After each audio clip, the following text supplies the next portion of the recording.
আমরা মূলত আল্লাহর ঘর একটি মসজিদকে মুক্ত করবার জন্য এখানে জমায়েত হয়েছি।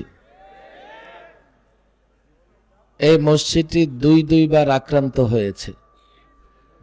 প্রথমবার আক্রান্ত যখন হয়েছিল আমরা তখন সরকারি মেহমানখানায় ছিলাম।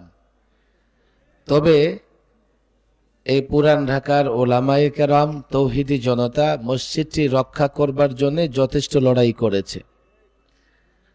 ফলে পলাতক সরকারের দায়িত্বশীল যারা ছিলেন তারা বাধ্য হয়েছে কোন রকমে মসজিদ নির্মাণের ব্যবস্থা করে দিতে।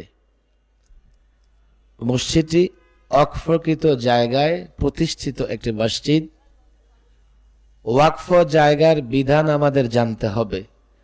কোন জায়গা যখন ওয়াকফ হয় আল্লাহর জন্যে, তখন মিনাল আরদি ইলাস সামা, জমিন থেকে নিয়ে আসমান পর্যন্ত পুরো জায়গা আল্লাহর জন্য হয়ে যায়। এর একটা বালুকণা 1 ইঞ্চি জায়গাও দখল করা ভোগ করার কোনো সুযোগ নাই। দ্বিতীয়বার আক্রান্ত হচ্ছে মসজিদের কাজ শুরু হওয়ার পরে আবার এই মসজিদ নির্মাণ কাজ বন্ধ হয়ে আছে।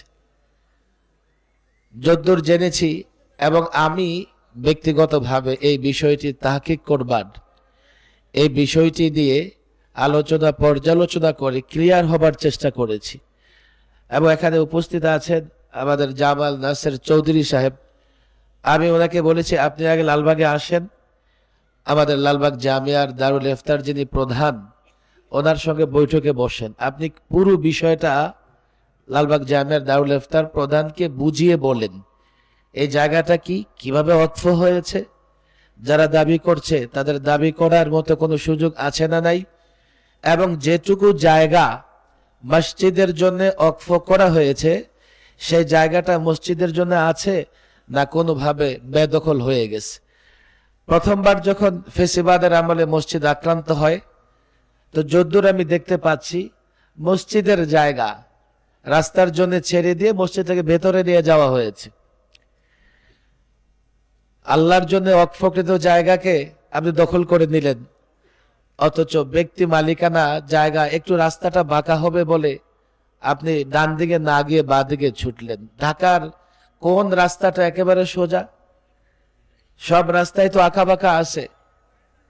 এই রাস্তাটা সোজা করবার জন্য কিংবা বড় করবার জন্য আল্লাহর জমিনে ওয়াকফকৃত জায়গায় হাত দেওয়া সঠিক হয় নাই। যখন লালবাগ জামিয়ার দারুল ইফতার প্রধান মুফতি ইয়াহিয়া সাহেব আমাদেরকে ক্লিয়ার করলেন যে না, এটি ওয়াকফকৃত জায়গায় মসজিদ এবং এটা অনেক পুরনো মসজিদ, এবং যারা দাবি করছে তাদের দাবি করবার মতো কোনো ধরনের এভিডেন্স নাই। উভয় পক্ষই লালবাগ জামিয়া দারুল ইফতার গিয়েছিল। আমরা যখন নিশ্চিত হই আজকে এখানে মসজিদটির পুনর্নির্মাণের কাজ যাতে শুরু হয়, মূলত এই জন্যই এখানে আসা। আমি পুরান ঢাকার ইমাম, ওলামা, খতিবদের কাছে সবিনয় অনুরোধ করব, আগে যেভাবে সংগ্রাম করেছিলেন, আগে যদি আপনারা সংগ্রাম না করতেন তাহলে এই মসজিদ শুধু ভাঙ্গাই হইতো, নির্মাণ হতো না। আপনারা সজাগ থাকবেন, এই মসজিদ যেন পুনর্নির্মিত হয়। এবং একটা বিষয় মনে রাখতে হবে যে আমরা এখানে কোনো কাজ করতে পারবো না মুফতিয়ানে কেরামের ফতোয়া ছাড়া, শরীয়তের নির্দেশনা ছাড়া। আগে ফেসিবাদ ভুল করেছে, তার একটা মসজিদকেও ভেঙে ফেলেছে। তাদের তখনই দরকার ছিল ওলামাদের শরণাপন্ন হয়ে কিভাবে এই কাজটা সম্পন্ন করা যায় আলেমদের পরামর্শ নেওয়া। আমরা আলেমদের পরামর্শ নেব। আমি ব্যক্তিগতভাবে আমার অনুরোধ থাকবে মসজিদের 1 ইঞ্চি জায়গাও যেন বেহাত না হয়, বেদখল না হয়। যেটুকু জায়গা ওয়াকফ করে দিয়ে গেছেন ওয়াকিফ, ততটুকু জায়গা মসজিদের জন্য থাকতে হবে। মসজিদ পুনর্নির্মাণ হবে। আর পুরান ঢাকার আমি আমার মুসল্লি ভাইদের বলি, আপনাদের প্রতি অবশ্যই কৃতজ্ঞতা যে পুরান ঢাকার সাধারণ মুসল্লি ভাইয়েরা দিনদার, অত্যন্ত দিন প্রিয় এবং ইসলাম প্রিয় হয়ে থাকে। আমাদের সঙ্গে আপনাদের বন্ধনটা শুধু আলেম কিংবা মুসল্লি হিসেবে নয়, ইমাম কিংবা মুসল্লি হিসেবে নয়, যুগ ধরে যেহেতু আমরা এখানে অবস্থান করছি দিনের খেদমতে, একটা বন্ধন তো আছে। আপনাদের কাছে আমার বিশেষ আবেদন হবে, মসজিদ কিংবা ইসলামের পক্ষে আমরা দল বিদলে ভাগ হব না। মসজিদ কিংবা ইসলামের প্রশ্নে সরকারি দল কিংবা বিরোধী দলে ভাগাভাগি হব না। মসজিদ কিংবা ইসলামের পক্ষে আমরা দলাদলি করব না। ওলামাদের সঙ্গে থাকব, ওলামাদের নেতৃত্বে ওলামাদেরকে সামনে রেখে আমরা দ্বীনের প্রত্যেকটা কাজ করব, ইসলামের প্রত্যেকটা কাজ করব। এবং আমরাও আপনাদের কাছে ওয়াদাবদ্ধ, আমরা যত বিপদই আসুক না কেন, যত ঝুঁকি আসুক না কেন, কোরআন সুন্নাহ যা বলেছে তা বলবো, তা করব।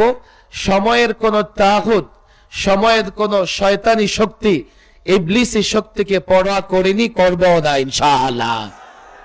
আপনারা আমাদের সঙ্গে থাকবেন। মসজিদ, মাদ্রাসা কিংবা ইসলামের প্রশ্নে দলীয় পরিচয় টানবেন না। যারা মসজিদ মাদ্রাসার পক্ষে তাদের সঙ্গে আমাদের সম্পর্ক থাকবে, আর যারা মসজিদ মাদ্রাসার পক্ষে থাকবে না, ইসলামের পক্ষে থাকবে না, দলের লোক হলেও তার সঙ্গে আমার কোনো সম্পর্ক থাকবে না। আমরা এখানে একটা সুন্দর পরিবেশে এই মসজিদটি পুনর্নির্মাণের কাজ শুরু করতে চাই।